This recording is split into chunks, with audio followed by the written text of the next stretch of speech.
네, 안녕하십니까. 주워 담고 싶은 주식을 총정리해드리는 시간, 주주들만의 시간, 주주총회 개회를 선언하겠습니다.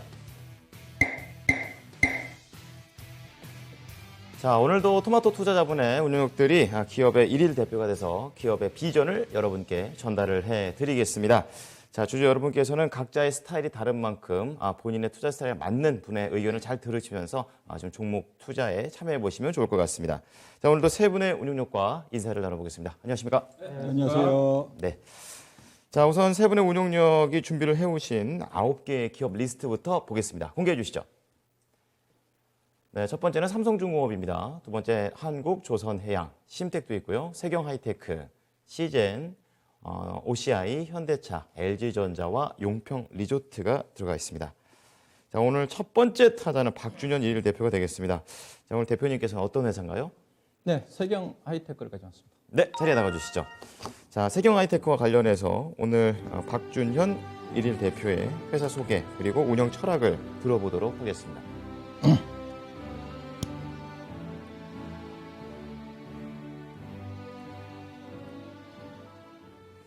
네, 제가 오늘 일일 대표 자격으로 가지고 나온 종목은 폴더블 폰 관련 종목인 세경하이테크를 가지고 나왔습니다. 일단은 제가 폴더폰 하게 되게 되면 힌지 쪽에 KH바텍하고 파인테크닉스, 그 다음에 데코필름에 오늘 가지고 나온 세경하이테크가 있습니다. 폴더폰 하게 되면 힌지를 우선적으로 떠올리게 되는데요. 지난 제가 8월 초에 KH바텍을 이 시간에 일일 대표 자격으로 언급해드렸기 때문에 오늘은 데코필름과 관련된 세경하이테크를 가지고 나왔습니다. IT 쪽에 제가 가지고 나온 이유는 최근에 IT 쪽에 제가 좀 이 시간을 통해서 별로 최근 들어서는 안 가지고 나왔었죠. 그 자체가 워낙 최근에 시장 이슈 자체가 9월 달부터 친환경 관련해 가지고 2차 전지를 중심으로 해 가지고 관련 종목들이 시장에 주목을 받다 보니까 IT 소부장 관련 종목들이 시장에서 주목을 받기가 쉽지 않았어요. 근데 이제 최근에 코스닥 시장에 2차 전지 소재 관련 종목들이 지난주부터 쉬어가는 조정 과정이 들어가면서 코스닥의 IT 소부장 관련 종목들이 시장에서 주목을 받을 때가 왔다. 그런 어떤 관점에서 IT 소부장을 본다면 가장 관심은 반도체, 빈메모리 쪽이라고 좀 봐야 될 것 같고 오늘 관련 종목들이 많이 떴죠. 그 다음에 이제 폴더블폰 쪽이 주목을 해볼 필요가 있지 않겠는가 뭐 그런 관점에서 폴더블폰 쪽에 대표적인 종목 중에 하나인 세경하이테크를 가지고 나왔다. 먼저 그렇게 말씀드리고 회사에 대해서 간단하게 회사 브리핑을 좀 하도록 하겠습니다. 회사는 스마트폰과 관련된 특수 필름 회사입니다. 데코필름이라고 하죠. 중심으로 해가지고 특수 필름 회사라고 봐야 될 것 같은데요. 2006년도에 회사가 설립됐기 때문에 그래 업력은 길지는 않습니다. 상장된 지 얼마 안 됐고요. 2019년도 7월 달에 상장이 좀 됐고 상장된 시점에서 폴더폰 쪽이 주목을 받으면서 상장 이후에 한때 크게 한번 시세를 냈던 종목입니다. 그 이후에 삼성전자 폴더폰 시장 자체가 잠깐 휴직에 들어가면서 주춤거리다가 최근 들어서 삼성전자 지난 8월 달이었었죠. 폴더폰 3세대가 출시가 되면서 시장에 관심권에 부각이 좀 되고 있다. 그렇게 봐야 될 것 같은데요. 이 회사 구체적으로 주요 사업 분야 내용을 좀 보면서 그림을 좀 보면서 설명이 들어가겠습니다. 회사 주요 사업 부분은 크게 필름 쪽이라고 전문 기업이라고 했으니까 크게 세 가지 쪽입니다. 이해하기 쉽게 휴대폰 뒤쪽에 색상과 관련된 데코필름이라고 하죠. 폴더폰을 중심으로 한 이쪽에 이 회사가 핵심 수익이 많이 나는 쪽이고요. 그 다음에 옵티컬 필름 자체는 이제 광학 필름입니다. 주요 이제 산업용을 중심으로 해가지고 다양한 산업 쪽에 들어가는 필름 쪽이고, 그 다음에 이제 모바일 필름은 휴대폰의 앞과 뒷면에 여러 가지 보호해주는 그렇던 역할을 하는 그런 필름 위주로 해서 구성이 됐다 보시면 될 것 같고요. 매출 비중 자체는 올해 상반기 기준으로 해가지고 데코필름이 약 21% 정도, 그 다음에 광학필름이 비중이 가장 많습니다. 41%, 그 다음에 맨 오른쪽에 프로텍트라든가 보호해준 쪽에 사출과 관련된 비중 자체가 36%를 차지를 하고 있다. 그렇게 보시면 될 것 같고요. 다음 표, 매출 비중 다음은 예사이자 계열회사 쪽인데요. 예사가 이제 세경 비엔나라고 해가지고 베트남에 사업장이 있습니다. 주 사업장이고 나머지 SGA라든가 GDS라든가 저건 원재료 조달이라든가 뭐 설계라든가 관련 쪽이기 때문에 실질적인 매출 쪽은 베트남 내 사업장과 관련된 비엔나 법인 100%라 봐야 될 것 같은데, 예사 주요 사업장을 좀 보시게 되게 되면, 다음 표를 보시게 되게 되면, 예사가 이제 국내 쪽에 본사와 그다음에 수원에 공장이 있고요. 그다음에 베트남에 1공장, 2공장이 있는데 규모가 상당히 큽니다. 1공장에 대지 면적이 4만 5천 평방미터고 2공장이 7만 5천 평방미터 가까이가 되는 거니까 향후에 사업 성장에 따라서 계속적으로 투자를 하려고 하는 그런 쪽에 사전 계획이 아닌가 예상해 볼 수가 있을 것 같습니다. 자, 그렇다면 이 종목에 대한 투자 포인트를 좀 보도록 하겠습니다. 일단은 삼성전자 폴더폰 자체의 어떤 흥행입니다. 삼성전자 폴더폰이 지난 8월 중순에 이제 공개가 좀 되면서 우리나라부터 사전 예약을 받아서 8월 말부터 이제 개통이 시작이 좀 됐죠. 아마 8월 27일 정도 됩니다. 그 시점부터 국내 쪽에서 판매 흥행이 되면서 9월 한 달 동안 국내에서 약 100만 대가 팔렸고요. 9월 한 달 기준으로 해가지고 그 다음에 미국을 중심으로 해가지고 주요국 거의 지금 130여 개국에서 확대가 되고 있는 쪽인데 현재 보시다 뭐 나타나다시피 거의 한 달 동안 우리나라에서 100만 대, 미국을 중심으로 해외 쪽에서 200만 대까지 약 300만 대 정도가 3분기 때 9월 한 달 동안 팔렸을 거다. 예상외의 흥행을 보이면서 현재 시장에서는 당초에 올해 삼성전자의 국내 전체적인 폴더폰 판매량 자체가 약 718만 대 정도를 예상했는데 최근 들어서 적게는 850만 대 내지는 1000만 대 정도까지 올해 팔릴 것 같다. 이런 어떤 부분이라고 보시면 될 것 같습니다. 다음 표를 보시게 되게 되면 그래서 전체적으로 폴더폰 출시 자체가 시장에서 호평을 좀 받으면서 흥행이 좀 되면서 올해 전체적인 출하량 올해뿐만이 아니라 향후에 2023년도까지 출하량이 계속 상향 조정되고 있는 쪽인데요. 앞서 얘기했다시피 올해는 적게는 850만 대에서 1000만 대 정도. 그 다음에 내년도는 삼성전자만 약 1750만 대 정도. 글로벌적으로 따지면 약 2100만 대 정도. 그 다음에 2023년도 가게 되게 되면 애플이 좀 참여하게 되는데 애플까지 포함하게 되면 거의 한 3,500만 대, 4천만 대까지 글로벌 시장 자체가 본격적으로 대중화 단계에 접어들지 않겠는가. 즉 폴더폰 시장 자체가 삼성전자가 폴더폰 쪽에서 흥행을 기록을 하면서 중국 업체를 중심으로 해가지고 또 애플도 빠르면 내년도 말 내지는 2023년도 초에 폴더폰 출시를 앞두고 있는데 좀 더 빠르게 드라이브를 걸지 않겠는가. 그래서 2023년도에 이제 애플이 참여를 하게 되게 되면 본격적으로 폴더폰 대중화가 열린다. 그렇게 보시면 좀 되겠죠. 현재는 삼성전자가 글로벌 폴더폰 시장의 판매량의 약 88% 내지는 90%를 차지하고요. 나머지는 일부 중국의 오포를 중심으로 일부 중국에서 현재 시장을 형성을 하고 있다. 현재는 폴더폰 시장 자체는 삼성전자의 거의 동무대다. 그렇게 좀 보시면 될 것 같습니다. 다음 표를 보시게 되게 되면 그래서 예산은 이제 폴더폰 쪽에 주로 들어간 자체가 데코필름이라고 했으니까 당연히 데코필름 자체가 예사 상당히 수익성도 좋은 분야거든요. 데코필름에 대한 비중 자체가 작년도 같은 경우는 삼성전자 폴더폰 자체가 판매량이 부진했기 때문에 2019년도 4.8%, 그 다음에 작년도가 16.2%밖에 차지하지 않았는데 올해는 33.1%, 그 다음에 내년도는 39.3%, 그 다음에 2023년도 가게 된다면 거의 전체 매출 비중에 데코필름이 차지한 비중 자체가 거의 45%에서 50% 정도까지 육박하지 않겠는가. 데코필름이 증가되는 만큼 예사의 영업이익을 통한 수익성 지표가 올라가는 그런 흐름으로 작용하지 않겠는가. 일단 그렇게 좀 보시면 될 것 같고요.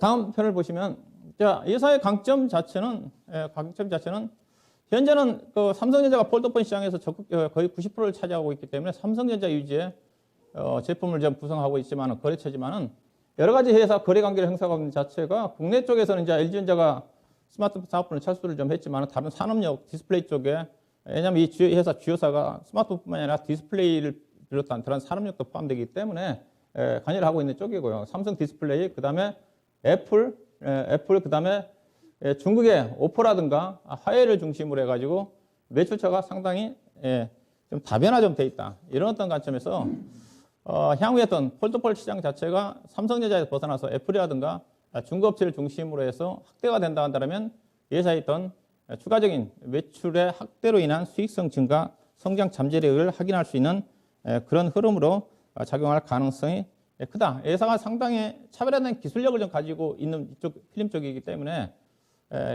충분히 글로벌 업체들의 또 애플 중심으로 한 시장 참여의 예사도 새로운 신규 거래선으로 확대될 가능성이 있지 않겠는가? 일단 그렇게 좀 예상해 볼 수가 있을 것 같습니다. 자, 그 다음에 이제 예산 실적이라고 좀 봐야 되겠죠? 앞서 이제 폴더폰 판매 자체가 9월 달에 본격적으로 진행이 좀 됐으니까 이게 3분기는 딱 9월 달 한 달밖에 되지는 않죠. 근데 이제 3분기부터 이 회사 실적이 본격적으로 증가되는 흐름으로 작용할 것 같습니다. 그래서 그동안 예사가 이제 부진했던 부 자체가 3분기부터 시작해가지고 본격적으로 실적이 증가되는 흐름으로 전개될 것 같고요. 이에 따라서 당연히 3분기 같은 현재 영업이익 추정이 약 80억 정도 언저리가 좀 되는데 영업이익으로 따지면 약 12% 정도, 12% 정도. 그동안 예상 영업이익이 7%, 8%밖에 안 됐거든요. 영업이익 증가와 함께 수익성이 빠르게 개선이 좀 될 거다. 그렇게 보시면 될 것 같고요. 다음 표를 보시면, 자, 삼성전자가 오늘 확정 실적을 발표를 했습니다. 삼성전자의 확정 실적을 좀 보면서 어떤 부분이 좋아졌는가를 확인하게 된다면 이 회사가 주력하고 있는 스마트폰 사업 부분에 대한 향후 전망, 3분기 실적이 아직 회사 발표가 되지 않았는데 어떻게 나올지를 예상해 볼 수가 있을 것 같은데요. 오늘 삼성전자가 확정 실적을 발표하면서 영업이익 15조 8천억 그대로 확정이 좀 됐고 주요 사업 부문으로 본다면 반도체가 약 10억 600만 원 정도, 약 10.1억 정도 반도체가 이익이 난 것으로 확인이 좀 됐고요. 그 다음에 IM 사업 부분, 스마트폰 사업 부분이 3억 4천,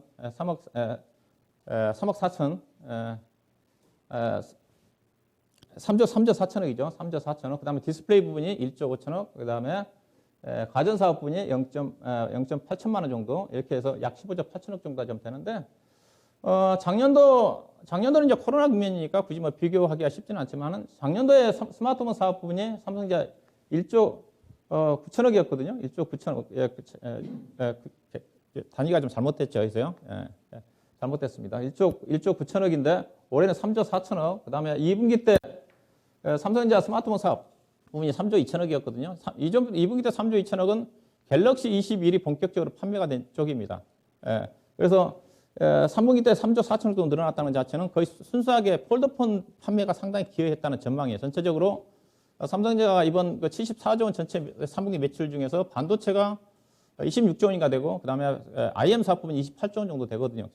IM 사업 부분이 작년 대비해서 25% 정도 증가했는데 그중에서 삼성전자 폴더폰 판매 부분 자체가 상당히 삼성전자 올해 3분기 때 15조 8천억을 달성하는데 약간 기여를 좀 했다. 그렇게 좀 이해를 좀 하시면 될 것 같습니다. 그래서 삼성전자 실적이 폴더폰 부분 자체가 상당히 성적 기여했기 때문에 폴더폰과 관련된 종목들, KH바테기를 중심으로 해가지고 세경 하이테크라든가 종목들이 실적 좋게 나오지 않겠는가. 아직 세경 하이테크는 실적 전망치가 나오지는 않았는데 최근에 어제 KH바텍에 대해서 증권사 분석 보고서가 나왔거든요. 상당히 당초 예상보다 매출액이 증가될 거다. 결국은 세경 하이테크도 긍정적으로 나오지 않겠나 예상해 볼 수가 있을 것 같고요. 이에 따라서 세경 하이테크의 실적 자체는 이제 올해부터 이제 증가세로 돌아설 것 같고요. 내년도, 그 다음에 내년도보다는 내후년도에 더 가파르게 실적이 증가되는 흐름으로 전개될 가능성이 크다. 이렇게 보시면 될 것 같고요. 다음 마지막 표를 보시게 되게 되면 이에 따라서 이제 세경 하이테크의 2020년도 이후에 연간 단 실적 전망치를 보시게 되게 되면 작년도는 상당히 부진했죠. 뭐 코로나 국면도 있었고 삼성전자 폴더폰 판매 자체가 거의 없었기 때문에 스마트폰도 부진했기 때문에 영업이 20억 원에 단기 손실 37억이 적자가 났는데 올해는 이제 영업이익이 특히 3분기 때 좋아지면서 161억 정도 흑자 전환을 할 것 같고요.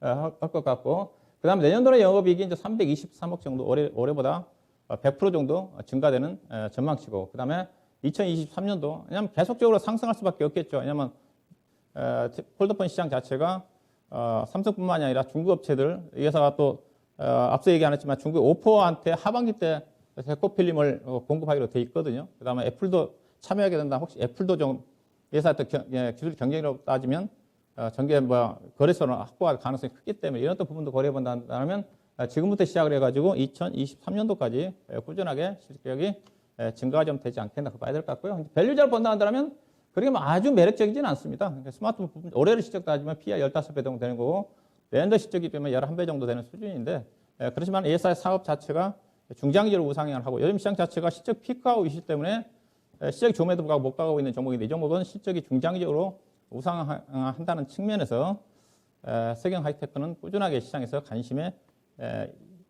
중심에서 시장에서 전개되지 않겠는가 뭐 그런 관점에서 세경 하이테크를 주목해보자 이렇게 좀 말씀 좀 드리도록 하겠습니다. 네.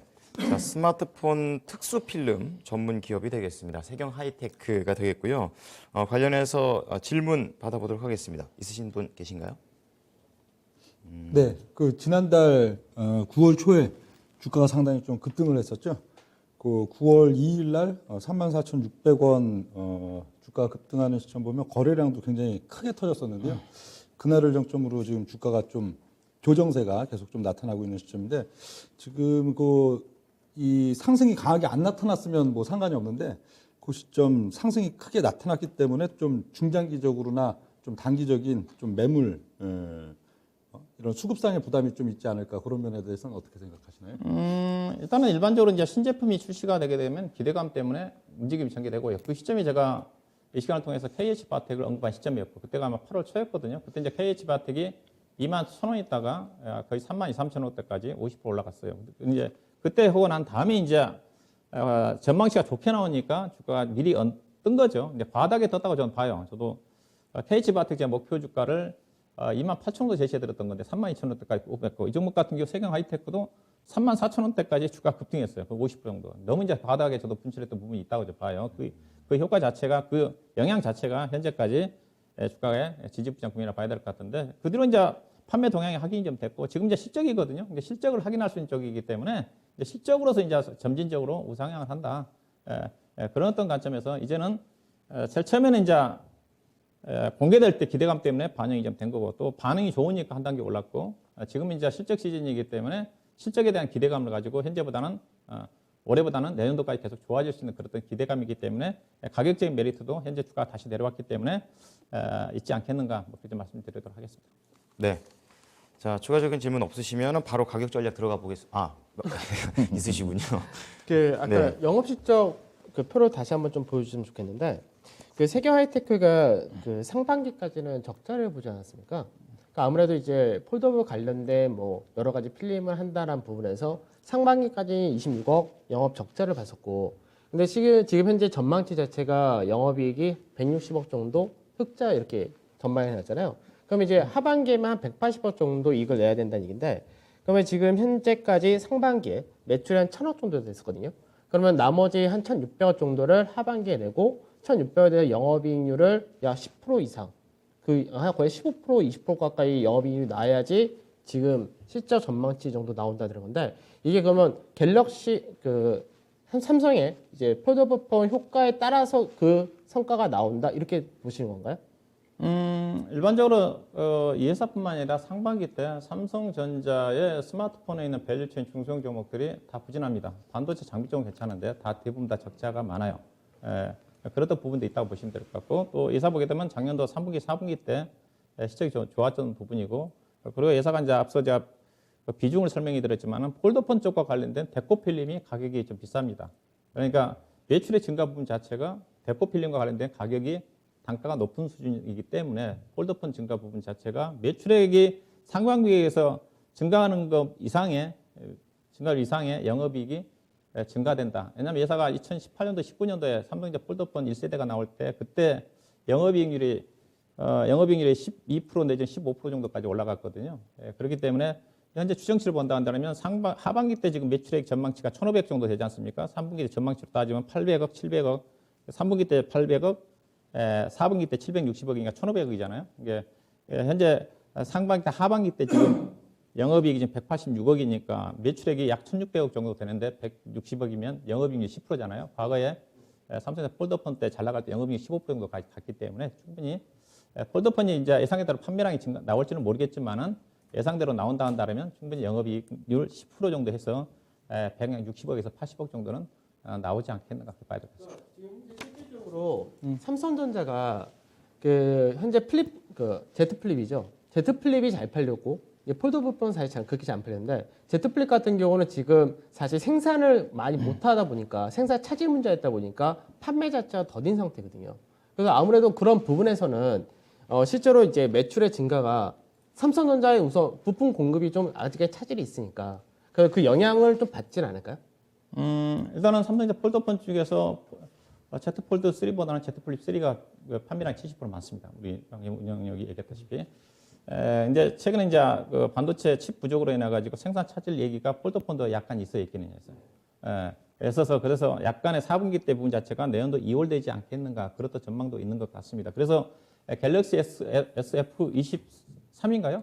그 출시 자체도 지금 미루고 있는 쪽이거든요. 그냥 폴더폰이 워낙 인기가 좋으니까 폴더폰 쪽에 더 집중하기 위해서 그래서 일시적으로 뭐 4분기 때 그런 칩 부족에 따라 가지고 실적이 약간 떨어질 수 있는 부분은 바로 또 내년도로 이어될 수 있는 그런 부분이 있기 때문에 갤럭시 F2가 출시가 안 되는 시점에서는 충분히 폴더폰에 대한 판매량 증가지 자체는 꾸준하게 내년도까지 상반기 정도까지 전개되지 않겠는가 그렇게 예상해 볼 수가 있을 것 같습니다. 네.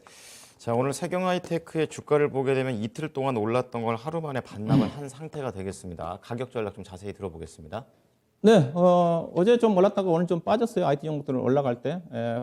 어제 이제 KH바텍은 어제 상태 약간 소폭 조정이 나오는데 이 종목은 종가까지 좀 낮은 상태가 나왔는데 뭐 매수할 기회라고 좀 보시면 될 것 같습니다.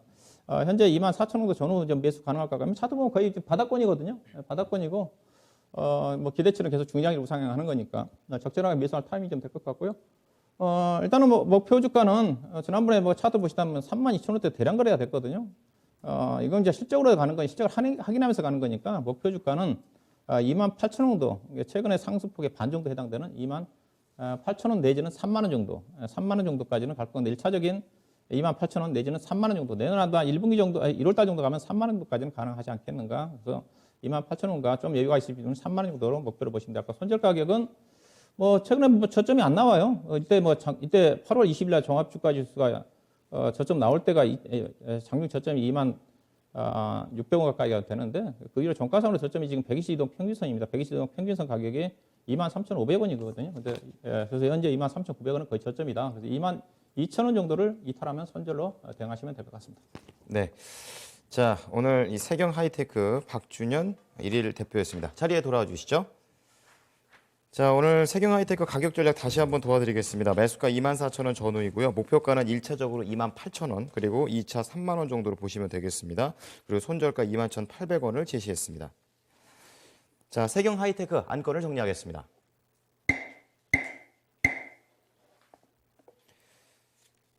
자, 세경하이테크 봤고요. 두 번째는 강재현 1일 대표가 되겠습니다. 오늘 대표님께서는 어떤 회사인가요? 네, 오늘 이제 용평 리조트에 대해서 시작하도록 하겠습니다. 네, 자리에 나가주시죠.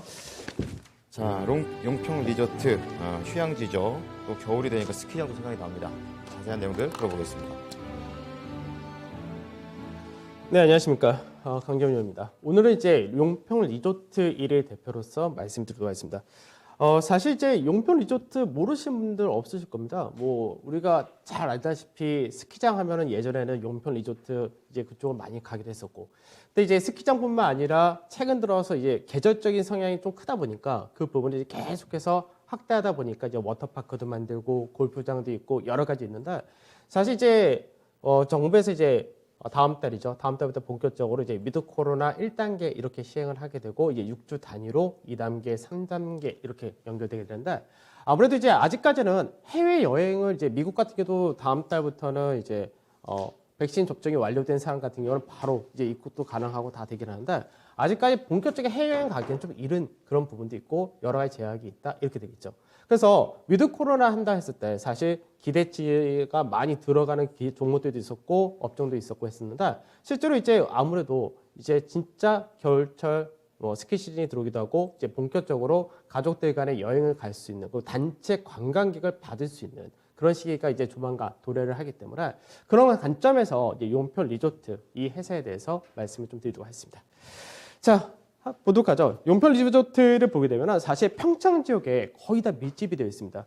그래서 평창 지역에 가게 되면 예전에는 이제 이 위쪽으로, 지금 현재는 뭐 관광 케이블카가 설치가 되어 있는데, 이쪽 위쪽으로는 대부분 스키장 슬로프가 있는 그런 곳이고, 그 외쪽으로 이제 골프장이 바로 근처에 또 있고요. 그리고 나서 나머지 이제 콘도들이 상당히 많이 잡혀져 있는데 사실 이제 용품 리조트 가셨던 분들은 아시겠지만 좀 오래된 콘도도 있습니다. 타워 콘도라는 쪽은 상당히 좀 오래됐고 최근 들어서 이제 추가적으로 콘도를 또 만들고 그리고 그거를 분양하고 이런 사업을 같이 하고 있는데 앞으로도 이제 콘도는 좀 더 늘린다라고 보시면 될 것 같고 그 외적으로도 이제 여러 가지 휴양시설을 계속해서 만들고 있는 그런 상태다라고 보시면 되겠습니다. 그래서 실제로 용평 리조트가 예전에는 스키, 그 다음에 골프 이 정도만 생각했던 부분이 지금은 굉장히 많은 이제 종합 휴양지로서 각광을 받고 있다. 이렇게 보시면 되겠죠. 그래서 사실 코로나 시대에 회사 자체가 운영을 어떻게 했느냐라는 부분이 있었는데 사실 이제 아무리 이제 코로나 시대다 하더라도 실질적으로 다들 휴식도 취했어야 됐고 어디 여행도 가고 싶고 그런 부분이 많았었는데 사실 홈쇼핑에서 이제 패키지 상품을 굉장히 싸게 많이 팔았었고 상당히 많은 사람들이 이용을 하고 있는 것이 현실입니다. 그래서 이제 앞으로 미드 코로나 시대가 본격화되게 될 경우는 이제 주말이 아닌 평일날 날에도 상당히 많은 수가 이어질 것으로 전망이 되는데 특히 아무래도 시즌 자체가 이제 겨울철 스키 시즌이 들어오다 보니까 최근 들어서 스키 시즌권을 판매를 했었는데 작년 대비해서 19배 정도의 판매가 나타났다 됩니다. 그만큼 상당히 많은 사람들이 이제 본격적인 여행이라든지 스키 시즌이라든지 이런 것들을 하려고 하고 있는 그런 상태인데 특히 이제 실제로 예약 같은 경우 12월 달에 이미 다 거의 끝났다가 되고 있기 때문에 이제 본격적으로 국내에서 3단계 위드 코로나가 시행되는 내년 1월부터는 이제 평일뿐만 아니라 단체 관광객도 상당히 많이 유입될 수 있다 이렇게 전망을 하고 있습니다. 그래서 이제 용평 리조트에 대해서 실질적으로 이제 매출 구조를 좀 보게 되면은 용평 리조트가 이제 두 가지 분야로 나눈다 이렇게 보셔야 됩니다. 그러니까 아까 말씀드렸던 여러 가지 레저 타운 내에서 있는 많은 사업들을 운영하는 쪽과 그 다음에 분양 매출 이쪽이 있는데 분양 매출은 우리가 쉽게 얘기해서 회원권을 판매한다 이렇게 생각하시면 될 것 같습니다. 잠시만요. 네. 자, 지금 용평 리조트에 대해서 좀 전반적으로 들어보고 있습니다. 지금 매출 구조에 대한 부분을 지금 앞두고 있는 상황인데요. 좀 더 어떤 쪽으로 이 회사가 준비가 되어 있고 부분별 매출액이 좋은지 좀 알아봐야 될 것 같습니다. 네, 들어보겠습니다. 계속해서 말씀드리도록 하겠습니다. 그래서 이제 분양 매출 같은 경우는 실제로 콘도를 다시 지어가지고 그 부분에서 약 93% 정도는 회원권 판매를 한다 이렇게 보시면 되는데 우리가 일반적으로 이제 주택을 사서 등기를 하듯이 그런 관점에서 진행한다라고 보시면 될 것 같습니다. 그래서 실제로 콘도의 회원권을 판매하는 쪽에서 단기적으로 수익이 굉장히 좀 크게 나오는데 이 부분을 이제 매년 하는 것이 아니라 이제 계획적으로 추가로 늘리고 판매를 하고 이런 사업을 중간중간 한다 정도 보시면 될 것 같습니다. 그 외적으로 대부분이 이제 호텔 콘도 사업 이쪽에서 많이 나오고 스키가 12% 그리고 골프가 12% 그다음에 워터파크라는 그 외적인 여러 가지 휴양시설을 만들었다고 말씀드렸는데 이런 쪽에서 나온다 이렇게 보시면 되겠죠. 그래서 실제로 이제 분양 매출 같은 경우 아까 말씀드렸듯이 2018년도에 한번 나타났었고 2020년도에 조금 있었고 그 올해 같은 경우가 큰 폭으로 인식을 한다 됩니다. 그래서 작년에 완공시켰던 콘도에 대한 회원권 판매 그 영업이익이 약 1,200억 정도 올해 인식이 된다 이렇게 보시면 되는데 이제 중요한 건 뭐냐면 분양 사업은 이제 간간히 나오면서 수익을 확정시키는 그런 케이스지만 운영 사업, 아까 말씀드렸던 본격적인 위드 코로나 시대가 열렸을 때 이제 정상적인 영업을 한다는 부분이 앞으로 실적을 견인하고 안정적인 부분을 보여줄 가능성이 높다 이렇게 말씀드리겠습니다.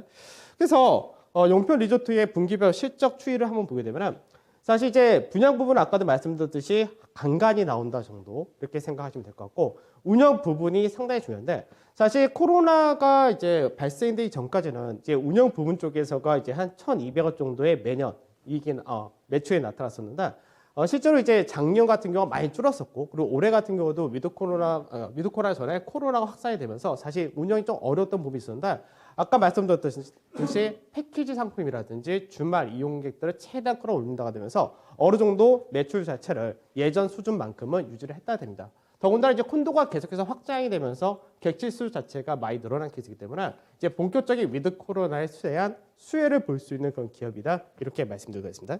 그래서 용평 리조트 같은 경우는 사실 이제 앞으로도 추가적인 계획이 더 필요한데 아까 말씀드렸듯이 콘도 사업을 2025년까지 3개 정도를 더 만든다라고 계획이 잡혔기 때문에 이제 그런 부분에서가 앞으로의 매출을 더 한 단계 업그레이드할 수 있고 꾸준하게 성장 동력 만들 수 있다는 부분에서 이제 위드 코로나 시대에 따른 수혜주 이런 쪽으로 말씀드리도록 하겠습니다. 그래서 밸류적인 부분을 잠깐 보게 되면은 사실 이제 우리나라 이제 이런 종합 리조트 관련돼서는 뭐 대표적인 회사들이 아난티 같은 경우가 굉장히 대표적인 회사인데 아난티 자체는 원래 골프장이라든지 이 호텔업을 굉장히 크게 하고 있는 그런 케이스인데 비교를 굳이 한다면 이제 자산 가치 정도가 좀 싸다 정도 이렇게 보시면 될 것 같고 실제로 아직까지는 실적이라든지 이런 부분에서는 이제 작년과 재작년 같은 경우는 적자를 봤지만 올해와 그리고 내년부터는 안정적인 이익을 꾸준히 볼 수 있다는 점을 감안한다면 이제 용평 리조트 이쪽도 관심을 가질 만한 회사다 이렇게 말씀을 드리도록 하겠습니다. 자, 용평 리조트에 대해서 전반적으로 알아봤습니다. 궁금한 점 있으시면 질문해 주시기 바랍니다. 네. 박준희 운영님요. 네. 저도 제가 그 영평 리조트를 1년에 한 대여섯 번씩 이용을 하거든요. 갈 때마다 느끼는 것 자체가 여러 가지 시설들이 많이 바뀐다. 옛날에는 겨울철에 스키장만 있었는데 여름철에 네. 가게 되면 요즘 뭐 루지라든가 요즘 또 바랑산에 관광 곤돌라를 하면서 네. 여름철에 가니까 정말 줄 서서 베개마타 줄 서 있더라고요. 진짜 자주 가시나? 네, 가는데 근데 제가 그 이제 우리 위드 코로나 시대 우리 강지현 대표님이 수혜주라고 얘기하는데 위드 코로나 때도 불구하고 이거 현재 보시다시피 이제 이 회사 주 수익 자체가 콘도 분양, 콘도 이제 숙박, 그다음에 네. 골프장, 그다음에 여러 가지 유락시 아까 얘기했다시피 루지라든가 뭐 겨울철에 스키장 입장권 수입이지 않습니까? 이게 고정적으로 안정적으로 나와야지 이 회사 주가를 재평가를 받을 수가 있을 것 같은데 네. 앞서 이제 분양 수익 자체는 2년만에 한 번씩 전개되는 거니까 실적으로 반영되기 쉽지 않다고 보고 있는 쪽이거든요. 근데 제가 그 자체는 그런 위드 코로나에도 불구하고 지금 뭐 객실이라든가 그 여름철에 앞서 얘기했다시피 줄 서서 못할 정도로 엄청나게 2시간, 3시간 동안 기다리더라고요. 네. 그런 상태입니다. 중국계 관광객들이 지금 안 들어오고 있음에도 불구하고 그리고 뭐 골프장 같은 경우도 뭐 주말에 하다시피 주중에도 지금 어떻게 보면 부킹하기 힘들 정도예요. 그 정도 지금 풀로 차 있다는 거예요, 제 말은. 네. 그래서 이 회사가 추가적으로 정말로 그 앞서 얘기했다시피 분양해가지고 콘도를 지어가지고 추가적으로 분양 수익이 들어온다든가 그러면 이제 증가될 수 있는 부분이겠지만 현재 이 회사가 운영하고 있는 자산 가지고는 입장객이라든가 운영할 수 있는 수익에 저는 한계가 있다. 그냥 이 회사 실적을 보시면 알잖아요. 보면 2000년도에 보게 되면 거의 매출액은 정체잖아요. 분양수 외에는. 그래서 저는 코로나 이후에도 그렇게 수혜를 받을 수 있는 부분은 개인적으로 아닌 게 아닌가 생각이 좀 되는데 우리 강지현 대표님은 코로나 이후가 위드 코로나 이후에는 더 매출액이 크게 증가될 거라는 그 전망인 것 같은데 그게 가능하다고 보시는지? 네. 그러니까 이제 박지원 의원님께서 이제 용평 리조트를 자주 이용하실 때 거의 주말에 주로 가셨었죠. 그러니까 이게 왜 그러냐면 아까도 말씀드렸듯이 코로나 시대에 따라서 이제 집합 금지라든지 여행을 잘 못한다가 되다 보니까 최대한 회사는 운영을 해야 되는 입장인 거고 이게 적게 싸게 방리를 팔더라도 이 시설 자체는 이용을 안 하게 되면은 그게 더 마이너스가 굉장히 큰 케이스이기 때문에 홈쇼핑에서 굉장히 싸게 팔았습니다.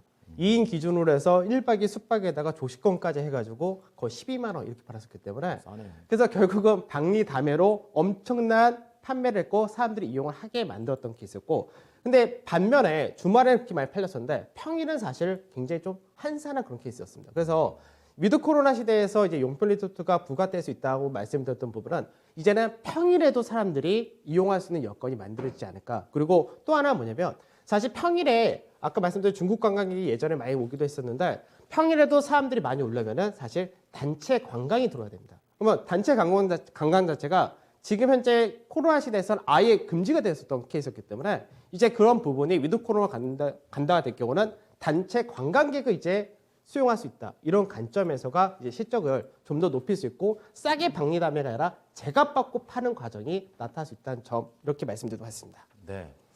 주중에 가야겠군요. 자, 다른 질문 있으십니까? 네. 예, 명준 의원님요. 그 최근 보면 이 통일교 관계 기업들이 주가가 굉장히 좀 좋습니다. 그러니까 뭐 일성건설 같은 경우에도 보면 그래도 일성건설이나 일신석재 보면 용평 리조트에 비해서는 밸류에이션도 훨씬 취약한데도 주가는 굉장히 좀 좋은 면들이 있어요. 그러니까 일성건설은 공공주택 관련 뭐 대선 테마에 엮여서 주가가 좋고 또 일신석재는 또 대북 관련 뭐 DMZ 해갖고 또 주가가 상당히 좋은 그런 양상들이 있는데 이렇게 통일교 관련 상장 기업들이 전반적으로 이 관계사 전반적으로 주가가 좀 부양되는 분위기 이런 것도 용평 리조트 지금 선정해 있어갖고 좀 고려가 됐는지 궁금합니다. 그러니까 이제 보통 이제 회사를 얘기할 때 지분은 꼭 제가 한 번씩 얘기를 하는데 오늘은 사실 뺐던 부분이 말씀하셨던 통일교 지분이 굉장히 많은 기업이라서 사실 그런 부분에서 제가 좀 뺐던 그런 케이스였는데 그러니까 이제 회사가 사실 뭐 통일교 자체에서 주가 부양에 대한 의지가 있느냐라는 부분에서 사실 저는 모르겠습니다. 사실은. 근데 이제 여러 가지 중간중간에 이런 대북 테마라든지 이런 것들 받는 부분 중에 하나가 아무래도 통일교 이쪽 대주주가 현재 파주에도 대규모 땅을 또 가지고 있기 때문에 그런 부분이 이제 중간중간에 이슈가 붙을 때마다 부각이 되는 것 같습니다. 그래서 용평 리조트도 가끔씩 이제 대북 관련주 이렇게도 부각이 되는데 근데 이제 제 관점에서는 이거를 보고는 말씀을 안 드렸고요. 그러니까 오로지 오늘 말씀드린 거는 위드 코로나 하나만 보고 이제 갖고 왔다. 이렇게 말씀드리도록 하겠습니다. 네. 자, 추가적인 질문 있으십니까? 없으시면 가격 전략 들어보도록 하겠습니다. 지금 이 종목 같은 경우에는 오늘 2.4% 밀리면서 6,300원대 거래가 진행 중에 있는데요. 4거래일 만에 지금 반락되어 있는 상태입니다. 자, 얼마의 가격을 받아야 될까요? 네, 차트를 보면서 말씀드리도록 하겠습니다. 주간 차트입니다. 그러니까 용평 리조트가 예전에 2010년도에 상장해서 한번 강해 갔을 때가 15,000원까지 갔었다가 그다음에 코로나 시대에 2,000원까지 떨어졌다가 지금 현재는 6,000원 정도를 보여주고 있다는데 용평 리조트 같은 경우 결국 중간 마디 가격이라는 자리대가 7,000원 전후가 중간 마디 가격이 됩니다. 그래서 최근 들어서 주가가 좀 꾸준히 올라온 그런 케이스인데 지금 산다면은 이제 6,000원에서 6,100원에서 6,300원 사이, 그러니까 6,150원 전후에서 매수한다 이런 전략을 좀 말씀드리고, 그래서 우선 반등이 나올 때는 7,000원짜리대가 매물이 굉장히 많습니다. 그래서 1차 목표는 7,000원, 2차 목표는 8,000원을 말씀을 드리도록 하고, 이 종목 같은 경우는 변동이 좀 있는 종목이기 때문에 5,500원을 손절가로 말씀을 드리도록 하겠습니다. 네. 자, 강재현 1일 대표의 용평 리조트였습니다. 자리에 돌아와 주시죠. 자, 가격 전략 다시 한번 정리를 해드리겠습니다. 매수가 6,100원에서 6,300원 사이 말씀해 주셨고요. 1차 목표가가 7,000원, 그리고 2차 목표가 8,000원입니다. 그리고 손절가는 5,500원이니까요. 이 부분 잘 참고하셔서 대응해 보시기 바랍니다. 자, 용평 리조트 안건을 정리하겠습니다. 자, 벌써 두 개의 기업에 대해서 알아봤습니다. 이제 마지막은 우리 명준우 1일 대표가 되겠는데요. 오늘 대표님께서는 어떤 회사인가요? 네, 오늘 종목은 시젠이 되겠습니다. 네, 자리에 나와주시기 바랍니다. 자, 시총 상위 종목이죠. 시젠. 굉장히 잘 알려진, 투자자들께는 잘 알려진 그런 종목이 되겠습니다. 구체적인 내용들 알아보죠.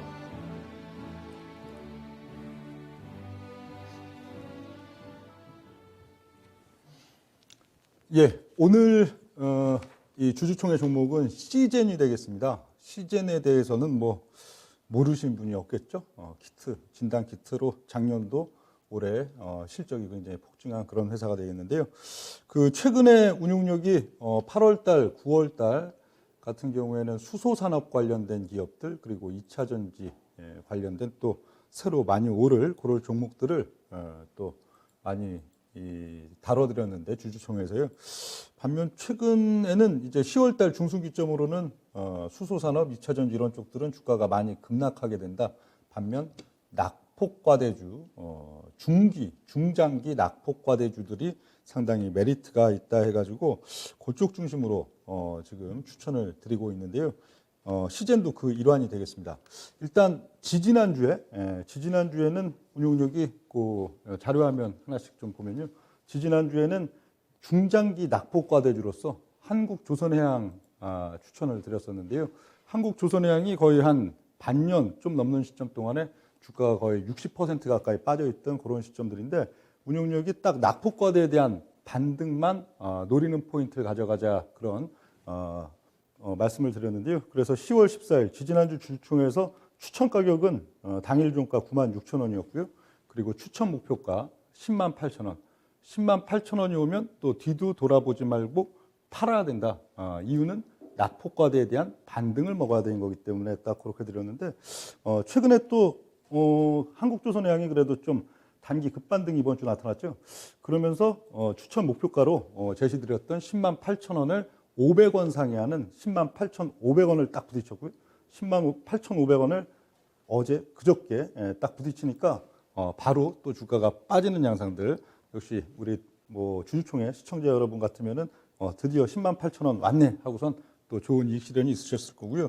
오늘은 굉장히 좀 특이하게 최근 이제 2차 전지 관련주들이 굉장히 좀 약한 급락세를 연출하는 그런 기조인데 그 8월 19일 날 주주총회에서 그 2차 전지 자동화 설비 관련해서 독점적 지위가 있는 회사로 소개드린 코인테크가 오늘 급등을 했어요. 오늘 상승 종목들 중에서도 가장 높은 순위에 랭크될 정도로 급등을 했는데 현재 코인테크 보면은 그 8월 19일 날 23,100원 추천을 드렸고 그리고 추천 목표가는 31,700원 이상. 오히려 이 종목은 추세가 나오기 시작하면 주가가 아주 강하게 크게 갈 수 있는 종목이기 때문에 주가 조금 오른다고 팔지 말아라. 그런 얘기를 드렸는데 오늘 또 최근 꾸준히 올라오다가 오늘 급등세가 나타나면서 36,200원에 지금 마감하는 그런 양상들 되고 있고요. 이 종목이 있어서도 보면 한번 오르기 시작하면 상당히 또 크게 올라갈 수 있는 그런 종목이기 때문에 너무 일찍 이익 실현하신 것보다는 좀 더 홀딩하고 보유하신 것도 괜찮다. 그렇게 말씀을 드리겠습니다. 오늘의 종목은 이제 시즌인데요. 역시 낙폭 과대가 되겠습니다. 근데 이게 포인트가 좀 달라요. 그 지지난주 한국조선해양 같은 경우에는 낙폭 속에서 지지가 나오고 거기서 급반등이 나올 자리이기 때문에 단기 트레이딩 목적으로 한국조선해양을 드렸던 부분인데 시제는 다릅니다. 시제는 단기적으로 1, 2주 이런 시점 동안에 급반등이 나오고 급반등에 대해서 이익 실현을 해야 되는 목적이 아니고 시제는 중장기적으로는 거의 바닥권역 도달한 것으로 본다.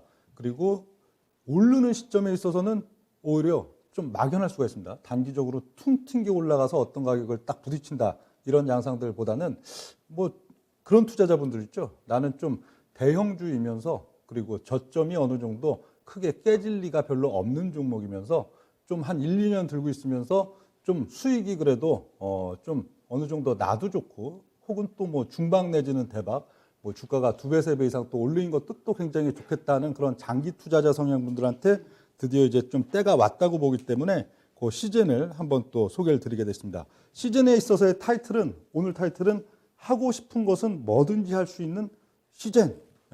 그렇게 돼 있죠. 좀 엉뚱하게 느껴지실 수도 있을 겁니다. 지금 11월 뭐 이제 위드 코로나 얘기가 나오는데 아니 코로나주인 코로나로 실적이 크게 나왔던 시즌을 왜 들고 왔을까? 그렇게 지금 보실 수가 있겠는데 하나씩 지금 보겠습니다. 시즌에 있어서 현재 주가를 보면은 또 어물어물 많이 빠졌습니다.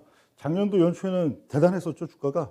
주가가 2월 달, 3월 달 1차적인 상승기에서도 주가가 상당히 크게 거의 한 5배, 4배 이상, 4, 5배 단기적으로 크게 올라가는 양상들이 있었고요.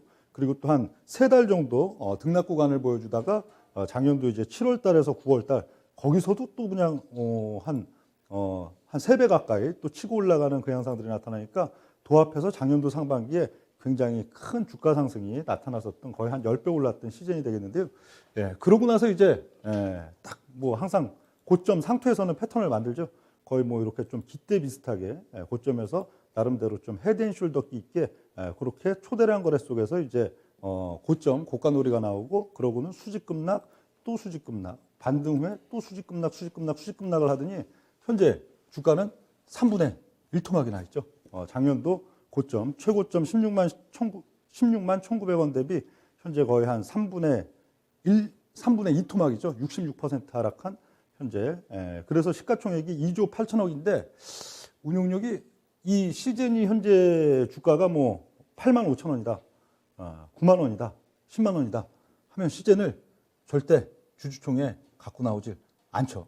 근데 현재 가격이 5만 원을 살짝 하회했고 그랬다가 5만 원 위로 살짝 올라와 있고 어떻든 5만 원권에서 왔다 갔다 하고 있는 권역이니까 5만 원이 중요한 건 아니고요. 시가총액이 2조 8천억 원 이 정도가 왔기 때문에 이 종목은 중장기적으로는 이제 메리트 있는 가격에 왔다 하고 판단이 된 건데요. 다음 페이지 하나씩 좀 보겠습니다. 그 현재 이제 보면 오늘 타이틀이 하고 싶은 것은 뭐든지 할 수 있는 시즌 이게 타이틀이었습니다. 뭐 내년도 실적 모르죠? 누가 아나요? 시즌이 내년도에 실적이 올해만큼 계속 잘 나올지 코로나가 이제 좀 많이 진정되는 국면들이 내년에 나온다 하더라도 또 뭐 요즘도 그렇잖아요. 작년보다는 훨씬 진정세이지만 확진자 수는 오히려 뭐 또 줄지 않고 또 이 검사하는 빈도수들은 줄지 않기 때문에 계속 이렇게 좀 키트에 대한 수요는 계속 좀 많은 상황들인데 내년도 이후 실적 모릅니다. 저도 모르고요. 여러분도 모르고 내년도는 이제 코로나가 본격적인 종결권으로 와서 이제 실적이 많이 위축될지 그게 중요한 게 아니고 핵심적인 포인트는 작년도 올해 벌어놓은 현금이 되겠죠. 현금과 현금성 자산 2년 동안에 1조 가까이 끌어놓은 부분. 이게 만약에 시즌이 제조업이면 큰 의미가 없습니다. 제조업, 일반 제조업 같으면은 1조 원의 현금성 자산이 만들어졌다 하더라도 큰 의미가 없어요. 그럼 뭐 주식시장에서 뭐 보통 제조업체들 보면은 그 PBR 엄청 낮은 회사들 있죠. 뭐 0.4, 0.4, 0.3 이런 회사들. 제조업이라면 이게 의미가 없는데 이 회사는 어떻든 바이오고 바이오 안에서도 그래도 특정 분야에서 뚜렷한 성과를 만들어낸 경험과 노하우가 있는 회사이기 때문에 이 현금성 자산 1조 원은 상당히 의미가 크다고 볼 수 있겠죠. 현재 이 글로벌 바이오에 있어서는 상당히 좀 트렌드들 역시 이제 뭐 코로나19 이후 국면들 있어서는 어떻게 이제 좀 또 사업 구조가 부각될 것이냐 거기에 있어서는 또 신약에 있어서도 뭐 암치료, 암진단 여기에 대한 뭐 또 분자 진단, 유전체 분석 뭐 등등 이런 쪽들도 상당히 또 이슈가 되고요. 또 뭐 신약 관련된 부분들도 상당히 이슈가 되겠죠. 다음 페이지 보시면은 뭐 신약 관련해서도 그 디지털 헬스케어 같은 경우에는 이제 IT와 BT의 융합이 되겠죠. IT의 기술, 빅테크 기술이 월등하게 또 최근 20년 동안에 발전한 그런 부분들이 또 이 BT와 결합하면서 사실 BT라는 것도 사실 굉장히 뭐랄까요 노동 집약적인 산업이 되겠죠. 이제 임상에 들어간다, 1상과 2상, 3상의 과정에서 엄청난 또 노동력뿐만 아니고 또 엄청난 또 우리 그 검사를 받아야 되는 또 사람들 이런 것들이 굉장히 노동 집약적인 산업이고 그런 가운데 IT, 빅테크 기술이 접목되면은 어떤 통계적인 데이터를 뽑아내고 추출해내고 하는 그런 면들에 있어서 과거의 시점들, 과거 뭐 2000년대 초반, 2000년대 후반, 2010년대 초반에 비해서는 훨씬 월등하게 또 어떤 굉장히 획기적인 의약품, 신약들을 만들어낼 수 있는 그런 기반들이 2020년대에 있는 그런 면들인데 이런 디지털 헬스케어에 대한 부분 그리고 여러 가지 또 이제 신약 관련돼서 최근 가장 핫한 것은 뭐 역시 알츠하이머나 이런 쪽들도 또 되겠지만 뭐 이 표적 항암제 기술이나 여러 다양한 또 기술 부분에 있어서 상당히 이슈와 트렌드가 되는데요. 이것들을 왜 시젠이랑 무슨 상관이 있다고 이런 이야기를 드릴까 하는 생각이 드실 텐데 시젠은 뭘 해도 다 됩니다. 어떤 걸 선택해도 된다는 거예요. 지금 다음 페이지 이제 보면요. 현재 시젠 같은 경우에는 현재 그 뭐 M&A를 통해서 어떤 신사업 파트너를 모색할 것이냐 아니면 또 뭐 신규 M&A 관련돼서 이런 목적으로 또 뭐 전문가들도 영입하고 그랬는데 이 기존의 이제 분자 진단과 관련된 이 사업들 현재는 주로 뭐 키트 관련돼서 실적이 크게 나타나고 있지만 이 분자 진단 관련된 기술 여기에서 이제 뭐 유전체 관련 기술이나 이런 쪽 지금까지 해오던 본업에서 약간 이제 광범위한 쪽으로 이제 이 자산 현금성 자산 1억 원을 1조 원을 투입해 갖고 어떤 이쪽에 이제 획기적인 부분들을 만드느냐 아니면은 또 전혀 새로운 분야를 해도 됩니다. 이 바이오 산업 같은 경우에는 이게 새로운 분야를 해도 되는 게 그 바이오의 특성은 산업으로 본다면은 상당히 엔터테인먼트, 연예 기획사 이런 거랑 상당히 비슷한 게 바이오입니다. 우리가 뭐 흔히 생각하기에는 연구원들 바이오 회사에 있어서는 유능한 연구원들 또 해외 뭐 유학도 갔다 오고 우리나라 또 뭐 이 병원들에서 상당한 노하우를 갖고 있는 연구원들을 많이 이제 직접 확보를 해갖고 이 사람들이 이제 뭐 모여가지고 어떤 연구를 하고 막 이럴 것 같지만 사실 그렇지가 않거든요. 엔터테인먼트 회사처럼 엔터테인먼트 회사가 어떤 특정 프로젝트, 어떤 영화를 지금 이제 만든다 했을 때 어떻게 하나요? 자사에 다 소속돼 있는 영화 배우들만 갖고 하는 게 아니죠. 이 영화에는 가장 어울리는 배우가 저 사람이다. 캐스팅해갖고 하나의 프로젝트를 갖고선 이제 어떤 사업들이 진행되는 그런 구조인데 바이오도 역시 마찬가지입니다. 어떤 회사가 이제 바이오 기업이 우리는 이 바이오 여러 가지 분야들 중에서 이쪽 특정 분야에 예를 들어 뭐 표적 항암제다. 아니 뭐 알츠하이머다. 특정 분야에 있어서 특정한 어떤 기술을 갖고선 뭔가 신약을 개발하고 싶다. 이러면은 거기에 딱 알맞는 분들, 그러니까 뭐 대학교에 지금 뭐 현직에 의대에 재직하고 계신 뭐 교수님이라든지 아니 뭐 카이스트가 됐든지 어떤 뭐 해외 뭐 또 유수의 어떤 연구소에 있든지 이런 분들을 이제 딱 섭외를 하죠. 그럼 라인업을 만들어요. 그렇다고 그분들이 이제 출근하는 것도 아닙니다. 일단 회사에는 뭐 좌장 정도 되는 분이 또 있을 수가 있겠죠. 그분이 이제 그 연구진, 거기에 맞는 라인업의 연구진 분들한테 항상 그 연구 성과들을 공유해 가면서 한 단계 한 단계 넘어가는 게 신약 개발의 단계들이 되겠는데, 그렇기 때문에 CJ는 뭘 하면 되나요? 2년 동안 키트로 벌어들인 그 막대한 현금과 현금성 자산, 이걸 갖고선 만약에 지금까지는 분자 진단 관련해서 이쪽 부분에 있어서만 우리 CJ이 해왔는데, 지금 보니까 이제 뭐 신약 관련돼 갖고 전혀 새로운 분야지만 거기가 굉장히 메리트가 느껴진다 하면은, 그쵸, 하면 됩니다. 그냥 현금성 자산과 이 현금이 상당히 축적된 이 부분으로 그냥 쏴서 이제 또 새로운 프로젝트를 만들면 되는 그런 구조이기 때문에 이 CJ에 있어서는 저는 2년 동안 벌어들인 그 현금, 그게 굉장히 또 값어치를 발휘할 수 있다 하는 내용들이 되어 있고요. 이 바이오 회사들에 있어서는 보통 그렇습니다. 바이오 회사 보면은 그 지금 그래도 시가총액 뭐 한 3조 원, 5조 원, 7조 원 이런 회사들도 뭐 2년 전이든 3년 전이든 뭐 한 4, 5년 전이든 보면 시가총액이 다 1,000억대, 2,000억대 다 그렇게 조그만 회사들이었죠. 근데 그동안에 뭐 어떤 일상 이상 상상해 갖고 어떤 신약을 엄청나게 지금 뭐 이제 뭐 출시한 게 이제 매출과 막 이익을 끌어들여서 시가총액을 3조 원, 5조 원 유지하는 게 아닙니다. 보통 보면은 주가가 크게 부양된 단계에서 뭐 유무상증자 이런 걸 통해 가지고 지분의 한 15% 정도 유무상증자를 통해 갖고 또 캐시를 한 3천억, 5천억 이런 식으로 땡겨 놓으면 시가총액이 유지돼 버린단 말입니다.